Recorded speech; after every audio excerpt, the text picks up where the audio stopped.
வெளியில் வர்றப்ப சில பத்திரிகையாளர்கள் வந்து கேட்குறப்ப தான் சில வார்த்தைகள் பண்ணாங்க. கனிஷாவை பற்றி தப்பாக பேசாதீங்க. அவங்க நிறையா பேரை வந்து ஹீல் பண்ணியிருக்கிறாங்க. 600க்கும் மேற்பட்டவங்கள ஹீல் பண்ணியிருக்கிறாங்க. அவங்கள வந்து தப்பாக பேசாதீங்க. அவங்களும் நானும் சேர்ந்து ஜெயம் ரவி இல்லை. அவருடைய பேச்சிலையும் அவருடைய ஆட்டிடியூட்லேயும் பழைய ஜெயம் ரவி இல்லை. அது நல்லாவே தெரியுது. இந்த நிலைமைக்கு என்ன காரணம் அப்படின்னு என்ன முடிவு எடுக்கிறோம், என்ன பேசுகிறோங்கிறதே தெரியாது. ஒரு விரக்தி, ஒரு ஏமாற்றம், என்ன சொல்கிறது, ஃப்யூச்சர் எல்லாம் சேர்ந்து ஒரு எமோஷனலாக வரும். அந்த எமோஷனுக்கு நம்ம எப்படி ரியாக்ட் பண்ணணும்னு எந்த மனிதன் பேசாதீங்கன்னு சொல்லிட்டு கனிஷாவை பற்றி தப்பாக பேசாதீங்க. இவர் தான் அந்த பேரையே ஓப்பன் பண்ணுறாரு. இது வரைக்கும் ஊடகங்கள்லாம் அந்த பேரை மறைமுகமாக அப்படி இப்படி சொல்லிட்டு இருந்தாங்களே, அந்த பேரை ஓப்பன் பண்ணிட்டாரு. அந்த விஷயத்தை இவர் தான் ஓப்பன் பண்ணுறாரு.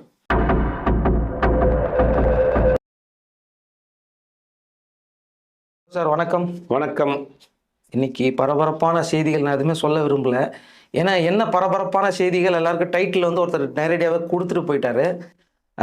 ஜெயம் ரவி பார்த்த உடனே கேட்டாங்க, அவர்கிட்ட எதுவுமே கேட்கல. அவரே தான் சொன்னார், தயவு செஞ்சு யாரும் கனிஷா பற்றி தவறாக எதுவும் பேச வேண்டாம் அப்படின்னு சொல்லியிருந்தாரு.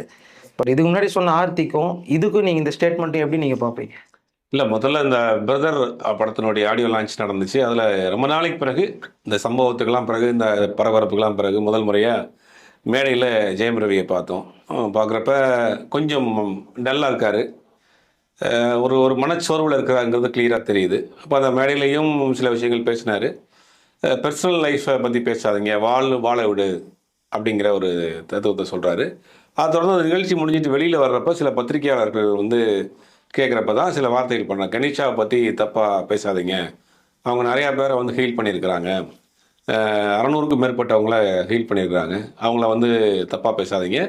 அவங்களும் நானும் சேர்ந்து வந்து ஒரு ஹீலிங் சென்டர் ஒன்று ஆரம்பிக்க போகிறோம். அவங்க வந்து சர்டிஃபைடு தெரப்பிஸ்ட்டு, சைக்காலஜி தெரப்பிஸ்ட்டு அப்படிங்கிற மாதிரி சொல்லிட்டு போயிட்டார். அதை தொடர்ந்து தான் பலரும் இதை பற்றி இன்றைக்கி இப்போ விவாதமாக இருக்குது.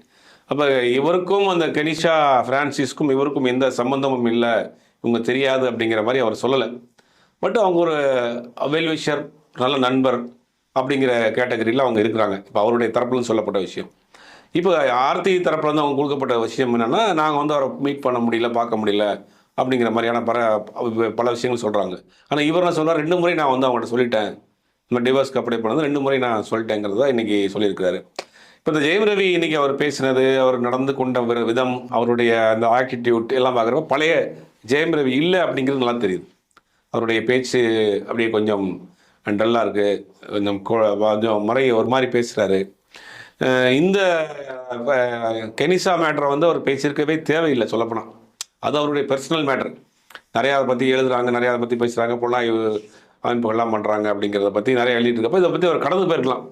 ஆனால் அவர் பேசுனதில் வந்து நானும் அவரும் சேர்ந்து ஒரு ஹீலிங் சென்டர் ஆரம்பிக்க போகிறோமா, அந்த அளவுக்கு அப்படி அவர் பேசுகிறது தான் ஒரு பெரிய விவாதமாக இருக்குது. அதனால் அவருடைய பர்சனல் விஷயம்.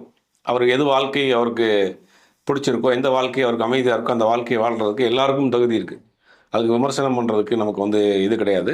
ஆனால் ஒரு தமிழ்நாட்டின் ஒரு சாக்லேட் பாயா, செல்லப்பிள்ளையா, கடந்த 20 வருஷமாக தமிழ் சினிமாவில் எந்த விதமான கிசுகிசுக்கோ இந்த மாதிரியான விஷயங்களுக்கு ஆளாகாத ஒரு நபர் வந்து இன்றைக்கி அவரை பார்த்த அந்த விஷயம் வந்து ஒரு வருத்தமான விஷயமாக தான் தெரியுது. ஜெயம் ரவி வந்து பார்த்தீங்கன்னா எப்பவுமே ஷோக்கு வந்தாருன்னா எல்லாரையும் சாமிங்காக எல்லாரையும் சீரப் பண்ணிவிட்டு அந்த ஜாலியாக இருக்கிற ஜெயம் ரவி நம்ம பார்த்துருப்போம். ஆனால் இன்றைக்கி இருக்கிற ஜெயம் ரவி நீங்கள் சொன்ன மாதிரி ஏதோ ஒரு மாதிரி ஒரு கொஞ்சம் இதுவாக இருந்தார், டஃப்பாக இருந்தார். ஸோ ஒரு பக்கம் வந்து பார்த்திங்கன்னா இந்த மாதிரி விமர்சனம் போனாலும் அவர் வந்து இந்த இடத்துக்கு தள்ளப்பட்டது என்ன காரணமாக இருக்கும் அப்படின்னு இருக்குல்ல? இல்லை, காரணம்னா ஒரு ஒரு கணவன் மனைவி காதலித்து திருமணம் பண்ணி 15 வருஷம் வாழ்ந்துருக்குறாங்க, 2 குழந்தைகள் இருக்குது. இன்றைக்கி மேடையிலையும் அந்த பையனை பற்றி தான் சொல்கிறார்.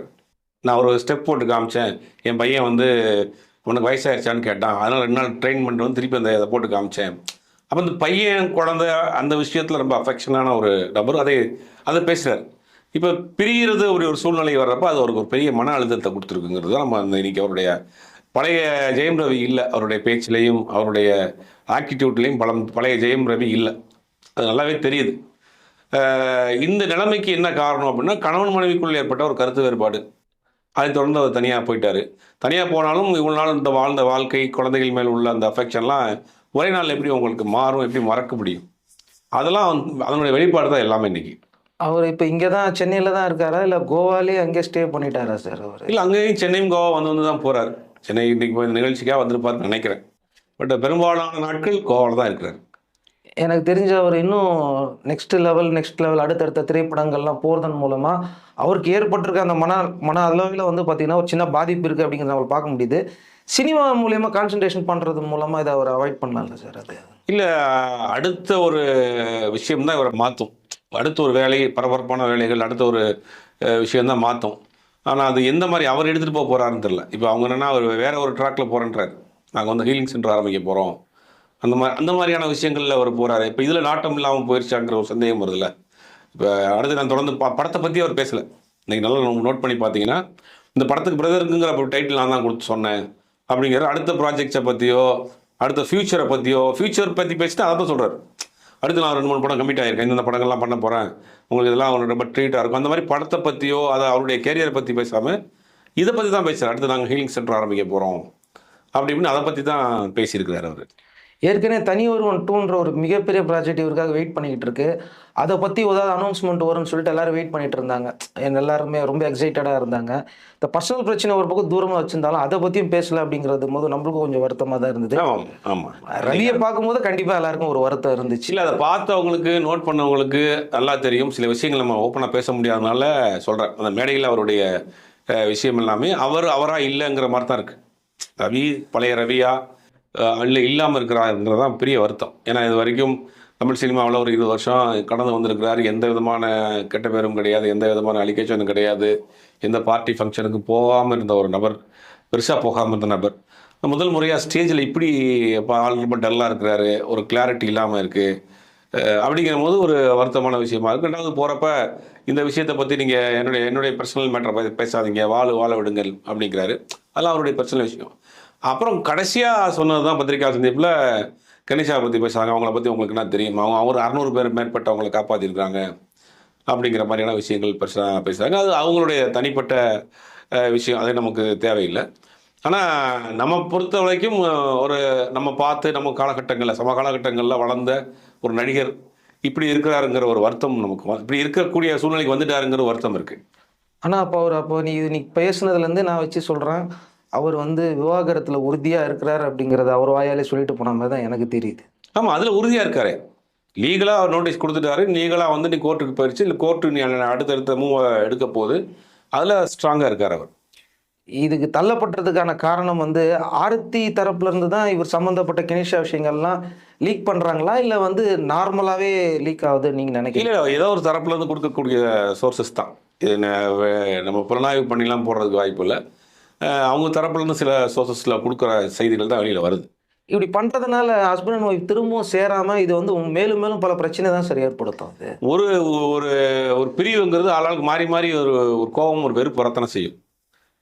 அந்த ஒரு கோவத்தில் அவங்க கொடுக்குறாங்களோங்கிற ஒரு சந்தேகம் இருக்குது. இதனால ரவியோடைய நேம் வந்து டேமேஜ் ஆகும். அப்படி இருக்கும்போது திரும்பவும் நாங்கள் 2 பேர் சேர்ந்து வாழ்வோம், எனக்கு அவர் மேலே லவ் இருக்குன்னு இவங்க ஒரு பக்கம் சொல்லியிருந்தாலும் இந்த மாதிரி இப்போ நடக்கும்போதோ எப்படி அவரை சேருவார்? இன்னும் கோவம் தானே அவருக்கு அதிகமாகும். இல்லை, இது வந்து என்ன சார், இது ஒரு சென்சிட்டிவான ஒரு விஷயம். அது அந்த நேரத்தில் நம்ம என்ன முடிவு எடுக்கிறோம், என்ன பேசுகிறோங்கிறதே தெரியாது. ஒரு விரக்தி, ஒரு ஏமாற்றம், என்ன சொல்கிறது, ஃப்யூச்சர் எல்லாம் சேர்ந்து ஒரு எமோஷனலாக வரும். அந்த எமோஷனலுக்கு நம்ம எப்படி ரியாக்ட் பண்ணணும்னு எந்த மனிதனும் தெரியாது.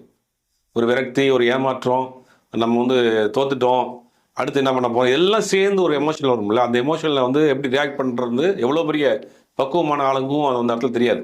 மாறி மாறி ஏதாவது ஒன்று பண்ணிடுவோம். அந்த அந்த அந்த எமோஷனல் தான் ரொம்ப மோசமான எமோஷனல். அந்த எமோஷனலில் இப்போ இருக்கார் ரவி. ஒருவேளை அவங்க பசங்களுக்காக வந்து அவர் மாறுறதுக்கு வாய்ப்பு இருக்குன்னு நினைக்கிறேன். பசங்க முதல்ல சில விஷயங்கள் வந்து அவர் ரெக்கவரி ஆகணும் கொஞ்சம் கொஞ்சமாக. ஓவராலாக பார்க்குறப்ப அதிலேருந்து ரெக்கவரி ஆகி அவர் கொஞ்சம் நார்மலுக்கு வந்த பிறகு தான் இதை பற்றின யோசனையே அவருக்கு வரும். இப்போ முழுக்க ஒரு கோபம், ஒரு விரக்தி, அந்த மாதிரியான மனநிலையில் இருக்கார் அவர். கெனிஷா ஒரு வேளை அவருடைய லைஃப்ல இருந்து போனால் கண்டிப்பாக அவர் திரும்ப ஃபேமிலி வரதுக்கான வாய்ப்பு இருக்குன்னு நிறைய பேர் சொல்கிறாங்க. இல்லை, கெனிஷா கூட நாங்கள் நட்பாக தானே இருக்குங்கிற மாதிரி தானே சொல்கிறார். இப்போ அவர் சொன்ன விஷயத்தை வச்சு பார்க்குறப்ப எனக்கும் அவங்களுக்கு எந்த தொடர்பும் கிடையாது, நாங்கள் நண்பர்களாக இருக்கோம், சேர்ந்து நாங்கள் வந்து ஒரு ஹீலிங் சென்டர் ஆரம்பிக்க போகிறோம், பிஸ்னஸ் பண்ண போகிறோம் அப்படின்ற ஓவரால் அப்படி தானே சொல்கிறார் அவர். ஏன்னா நட்பு அப்படிங்கிறது வந்து பார்த்திங்கன்னா அது ஃப்ரெண்ட்ஷிப்புங்கிறது, அப்புறம் பிஸ்னஸ், இது மாதிரிலாம் இன்றைக்கி ரொம்ப கேஷுவலாக போயிடுச்சு. எல்லா இடத்துலையும் எல்லாருமே இருக்கிறாங்க. பட் ஆனால் அப்போ இவர் டார்கெட் செய்யப்படுகிறாரா கெனிஷாவை வைத்து அப்படின்னு நமக்கு எடுத்துக்கலாமா? டார்கெட் செய்யப்படுகிறாருன்னா அப்படித்தான் தெரியுது. ஏதோ ஒரு விஷயத்துக்காக டார்கெட் செய்யப்படுறாங்கிற மாதிரி தான் தெரியுது. இது அவருடைய கரியர் எந்த அளவுக்கு சினிமா கரியரை ஆட்டி பார்க்கும் நீங்கள் நினைக்கிறீங்க? கண்டிப்பாக பெரிய பாதிப்பை கொண்டு வந்து விட்டுரும். ரவியினுடைய சினிமா கரியருக்கு இப்போ உள்ள சுச்சுவேஷனுக்கு, இப்போ உள்ள ஒரு கண்டிஷனுக்கு அடுத்தடுத்து அவருக்கு பெரிய பாதிப்பை ஏற்படுத்தி விட்டுரும். அது ஆனால் அவருக்கு தெரியாது. கண்டிப்பாக அந்த மாதிரியான ஒரு சூழ்நிலை இருக்கிறவங்க அவங்களுக்கு தன்னை முதல்ல உணர்ந்துக்கிற முடியாது அந்த ஒரு பொசிஷனில். அப்படிங்கும்போது அந்த கேரியர் பற்றி நமக்கு தெரியாது எப்படி வரப்போகுது அப்படின்னு. இதுலேருந்து முழுவதுமாக ஒரு ரெக்கவரி ஆகி நார்மல் கண்டிஷனுக்கு வந்தால் தான் அதை வந்து அவர் பண்ண முடியும். ஏன்னா ஒரு சில நடிகர்கள்லாம் இந்த மாதிரி விஷயத்தில் மாட்டி கடைசி வரைக்கும் ஃபீல்ட் அவுட் ஆன விஷயங்கள்லாம் இருக்குது. ரவி பற்றி தொடர்ந்து பேசுகிறவங்க எல்லாருமே சொல்கிறாங்க, ரவி வந்துடுங்க, உங்களுக்குன்னு ஒரு நல்ல ஃபேன்ஸ் இருக்காங்க, உங்களுக்குன்னு ஒரு நல்ல நேம் இருக்குது, உங்களுடைய ஃபுல் மைண்ட் செட்டை நீங்கள் சினிமாவில் கொண்டு வந்து தொடர்ந்து ஒரு 3-4 படம் பண்ணீங்கன்னா அதை கடந்து போயிடலான்றது உண்மை தானே? கண்டிப்பாக இது சினிமா மட்டும் கிடையாது, எல்லாமே நமக்கு ஒரு பாதிப்பு ஒரு பிரச்சனையிலேருந்து நம்ம மீள்றதுக்கு என்ன செய்கிறோம். ஒருத்தர் சில பேர் என்ன பண்ணுவாங்க, டிவோஷனலாக அந்த மாதிரியான விஷயங்கள் ஸ்பிரிச்சுவலாக போயிடுவாங்க. சில பேர் அவங்க இருக்கக்கூடிய தொழிலவே வந்து ரொம்ப இன்னும் கொஞ்சம் ஃபாஸ்ட்டாக பண்ணுவாங்க. எல்லா காயத்துக்குமே வந்து மருந்து வந்து காலம்தான். அந்த காலத்தை நம்ம தான் உருவாக்கணும். அந்த காலத்தை எப்படி பயன்படுத்தணும்னு நம்ம முடிவு பண்ணணும். ஒரு காயம் ஏற்பட்டுருச்சு, அந்த காயத்துக்கு மேலே மேலே அந்த நம்மளுடைய வடு மறைகிற மாதிரியான விஷயங்கள் நம்ம நடந்தால் தான் அந்த காயம் மறையும். நீங்கள் அதுவே போட்டு தோண்டிகிட்டே இருந்தீங்கன்னா அது மேலும் மேலும் அது புண்ணாக தான் ஆகும். அப்போ ஒரு ஒரு பெரிய இழப்பு ஏற்பட்டிருக்கு, ஒரு வலி ஏற்பட்டிருக்கு. குடும்பத்துக்குள்ளே ஒரு மறக்க முடியாது. மனைவி கூட அந்த வாழ்ந்த வாழ்க்கை 15 வருஷத்துல வாழ்க்கையை மறக்க முடியாது, குழந்தைகளை மறக்க முடியாது, ஒரு கில்ட்டி ஃபீல்னஸ்ஸு, அடுத்து என்ன செய்ய போகிறோங்கிற ஒரு குழப்பம், இது எல்லாம் சேர்ந்து வரும்.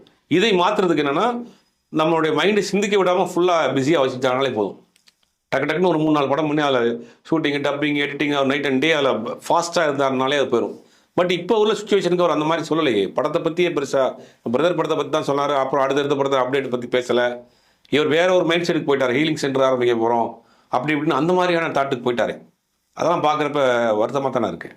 ரவி சாருடைய ஃபாதர் வந்து இவரை கொண்டு வரதுக்கு பெரிய அளவில் இவங்க கஷ்டப்பட்டாங்கன்றது உண்மை. அவங்க ஃபேமிலி இவர் அவ்வளோ சீக்கிரம் அப்படி விட மாட்டாங்கல்ல சார் ரவி சாருடைய? கண்டிப்பாக விட மாட்டாங்க. அவங்களுக்கு அதுக்கு ரெக்கவரி ஆகிறதுக்கு, அவரை ரெக்கவரி பண்ணுறதுக்கு முயற்சிகள் பண்ணுவாங்க. ஒரு சென்டிமெண்ட்டான நபர் தான் ரவி. அப்படிங்கும் போது காலம் தான் அதுக்கு முடிவு சொல்லும். இப்போ ரவி சாரை திரும்பவும் அவங்க ஃபாதர் வீட்டுக்கு கொண்டு வந்துட்டாலே பாதி பிரச்சனை முடிஞ்சுன்றாங்களே, உண்மை தானே? கொண்டு வந்துட்டான்னா அவர் வரணும்ல முதல்ல. அவர் சின்ன பையன் கிடையாது இல்லையா? அவருக்கு மெச்சூரிட்டி இருக்குது, அவருக்கும் சில விஷயங்கள் பண்ணிகிட்டு இருக்கிறாரு. ஃபேமிலி அட்டாச்மெண்ட்டான நபராக இருக்கிறதுனால அவங்க அம்மாவோ முக்கியமாக அவங்க குடும்பத்தில் இருக்க ஆட்கள் யாராவது ஒரு ரொம்ப சென்டிமெண்ட்டான ஆட்கள் பேசி அவரை கொண்டு வர்றதுக்கு வாய்ப்பு இருக்குது. இன்றைக்கி நான் இந்த பேசின உடனே கெனிஷா பற்றி யாருமே பெருசாக பேசலை. ஆக்சுவலாக ஒரு சில சேனல்கள் தான் பேசிகிட்டு இருந்தது. என்னோட மைண்ட் செட் என்ன, இவரே பேச வச்சுட்டாரோ அப்படின்னு. கண்டிப்பாக இதை நீங்கள் இன்றைக்கி அந்த ரவி வந்து இன்றைக்கி அந்த கேள்விக்கு பதில் சொல்லிக்கக்கூடாது, கடந்து போயிருக்கலாம். இல்லை நீங்கள் பார்த்தீங்களா, கெனிஷா பற்றி யாரும் பெருசாக கேட்கல, இவர் தான் ஆரம்பித்தார். அதுக்கு தான் நான் கேட்குறேன். பர்சனலை பற்றி பேசாதீங்கன்னு சொல்லிட்டு கெனிஷா பற்றி தப்பாக பேசாதீங்க. இவர் தான் அந்த பேரையே ஓப்பன் பண்ணுறாரு. இது வரைக்கும் ஊடகங்கள்லாம் அந்த பேரை மறைமுகமாக அப்படி இப்படி சொல்லிக்கிட்டு இருந்தாங்களே, அந்த பேரை ஓப்பன் பண்ணிட்டாரு. அந்த விஷயத்தை இவர் தான் ஓப்பன் பண்ணுறாரு. இந்த விஷயத்தை அவர் கடந்து போயிருக்கணும், பதில் சொல்லாமல் இருந்திருக்கலாம். இருந்தால் அப்படி கிசுவாக அது போயிருக்கும். இவர் அதை ஓப்பன் பண்ணுறாரு. அது ஒரு தப்பான விஷயமா போச்சு இன்றைக்கி. இது ஆர்த்தி தரப்புக்கு பெரிய அட்வான்டேஜாக மாறிடும்ல சார்? பார்த்தீங்களா, நாங்கள் சொன்னோம், இன்னைக்கு யார் மேலே தப்பு இருக்கிற மாதிரி அவங்களுக்கு அட்வான்டேஜாக போகும். கண்டிப்பாக இதை வந்து அவங்களுக்கு வந்து ஒரு இதாக எடுத்துக்கிடுவாங்க. எடுத்துக்கிட்டு அவங்க இதை பற்றின விஷயங்களும் அவங்க திருப்பி கோர்ட்டுக்கிட்டு போகிறப்பெல்லாம் அதையும் சொல்ல ஆரம்பிப்பாங்க. இது அவங்க கவுண்டராக ஃபைல் பண்ணும்போது இவருக்கு பெரிய மைனஸ் அமைகிறதுக்கு நிறைய வாய்ப்பு இருக்குது. இந்த மாதிரியான ரிலேஷன்ஷிப்பில் இருக்கிறார் அப்படிங்கிற மாதிரி அவங்க கோட் பண்ணுவாங்க. அது ஒரு பெரிய பாதிப்பு இருக்குது கண்டிப்பாக. அப்போ இப்போ போகிற நிலைமையை பார்த்தா 2 தரப்பும் சமாதானம் மாதிரி தெரியல. அது ரொம்ப வருத்தமான விஷயமா தான் இருக்குது. சேர்றதுக்கு உண்டான வாய்ப்புகள் இல்லைங்கிற மாதிரியான பொசிஷனில் இவர் ஒரு கட்டுத்தறி என்ன சொல்கிறது, ஒரு தன்னை மீறி போயிட்டு இருக்கிறாருங்கிற மாதிரி தான் தெரியுது பார்க்குறப்ப. ஏன்னா நீங்கள் லாஸ்ட் டைம் நம்ம இன்டர்வியூவில் சொல்லியிருந்தீங்க, கண்டிப்பாக அவ்வளோ சீக்கிரம் விட மாட்டாங்க சார், 2 ஃபேமிலியை பேசி கண்டிப்பாக ஒரு நல்ல விஷயம் வரும்னு நீங்கள் கொஞ்சம் ஹோப்ஃபுல்லாக சொன்னீங்க. இப்போ நீங்கள் என்ன சொல்கிறீங்க? காலம் தான் சார் முடிவு பண்ணும். காலம்னு சொல்லலாம், இயற்கைன்னு சொல்லலாம், கடவுள்னு சொல்லலாம். அது யாருக்கு என்னென்ன வேணுமோ எடுத்துக்கலாம். காலம் தான் எல்லாத்தையுமே ஆற்றும். காலம் தான் எல்லாத்தையும் கடத்தி கொண்டு போகும். காலம் தான் எல்லாத்தையும் மறக்க வைக்கும், எல்லாரையும் சேர்க்க வைக்கும். அந்த மாதிரி ஒரு காலத்திற்காக ரவி அவருடைய குடும்பம் எல்லாம் காத்திருக்க மாதிரி நம்மளும் காத்திருப்போம். ரவி சார் சொன்னார், நான் எல்லாத்தையும் பார்த்துக்கிட்டு தான் இருக்கேன்னு சொல்லிட்டு இருந்தாரு. நீங்கள் ரவி சாருக்கு என்ன சொல்ல விரும்புறீங்க? நம்ம சொல்ற அளவுக்கு அவ்வளோ பெரிய ஆள் கிடையாது சார். அவரும் இன்னைக்கு ஒரு நீங்க சினிமாவில் மீடியால இருக்கீங்க, இந்த மாதிரி பல பிரச்சனைகள் உள்ள நடிகர்களை பார்த்து நல்ல நடிகர். உங்களுக்குன்னு ஒரு பெரிய ரசிகர்கள் இருக்காங்க, உங்களுக்கு ஒரு கேரியர் இருக்கு, ஃபியூச்சர் இருக்கு. நீங்க எல்லா விஷயமும் தெரிஞ்ச நபர். அதனால கொஞ்சம் யோசிச்சு சில முடிவுகளை எடுங்க, அவ்வளவுதான். ஓகே சார், சீக்கிரமா எனக்கு தெரிஞ்சு வந்து எனக்கும் ரவினா ரொம்ப பிடிக்கும் எனக்கு அவரை. ஸோ அவர் மனசுல எந்த அளவுக்கு பிரச்சனைகள் இருக்கு அப்படிங்கிறத நம்ம பக்கத்துல இருந்து பார்த்தா தான் நம்மளுக்கு அவருக்கும் தெரியும். ஸோ இதுல இருந்து எல்லாமே வெளில வந்துட்டு பழைய ரவியா வரணும் அப்படிங்கிறத நம்மளுக்கும் ஆசை. நன்றி சார். நன்றி.